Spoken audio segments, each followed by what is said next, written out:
Evet, depremin 36. günündeyiz. Malumunuz biz ilk günden beri sahadayız. Depremzede kardeşlerimizle dayanışma içindeyiz. Fakat hava bundan bir 15-20 gün önce hava bir düzelmişti. Hava ısınmıştı. Şimdi yağmur yağıyor. Hafif hafif çiseliyor. Ve takdir edersiniz ki hani atasözü var. Mart kapıdan baktırır, kazma kürek yaktırır.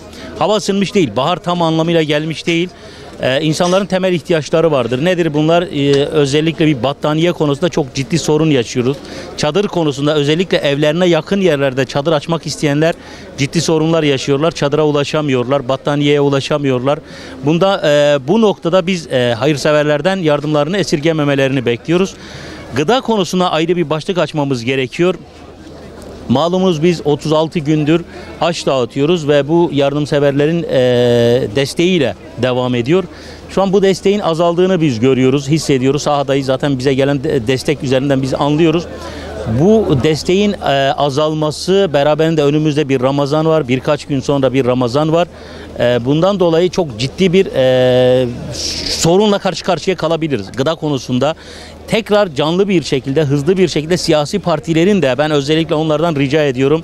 Bütün siyasi partilerden ricam şudur. Bu insanlar günde 3 öğün yemek yiyorlar, ihtiyaçları var ve STK'ların bunu kaldırabilecek gücü yok. Çağrıda bulunurlarsa biz Umut Kervanı olarak bu noktada bütün halkımızla yardımseverler arasında köprü olmaya hazırız. Hangi siyasi partiden olursa olsun, hangi düşünceden olursa olsun yardımların bölgeye akması gerekiyor. Günde 3 öğün bizler, özellikle deprem bölgesinde uzakta yaşayanlar, sizler günde 3 öğün farklı çeşit yemekler yiyorsunuz. Allah arttırsın. Fakat buradaki depremzede kardeşlerimizin de artık farklı yiyeceklerle tanışma zamanı gelmiştir. 36 gündür birbirine benzeyen yemekler yiyorlar ve farklı tatlar bekliyorlar. Bu noktada biz özellikle zenginlerimize, hayırseverlerimize, sivil toplum kuruluşlarımıza, partilerimize, siyasi partilerimize seçimden dolayı bir gündem sorunu yaşıyoruz. Depremzedelerin yardımları çok kamuoyuna yansımıyor. Bundan mütevellit biz siyasi partiler eğer bu meseleyi gündeme getirirlerse inşallah bölgeye daha fazla yardım akacaktır. Fazla yardımın gelmesi depremzedelerin yaralarının sarılması anlamına gelecektir. Lütfen şu seçime kurban etmeyelim. Depremzedeler zaten bir enkazın altında kaldılar.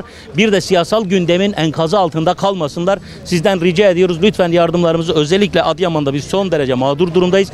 Adıyaman'da biz yardımseverlerden, siyasi partilerden destek bekliyoruz. Teşekkür ediyorum.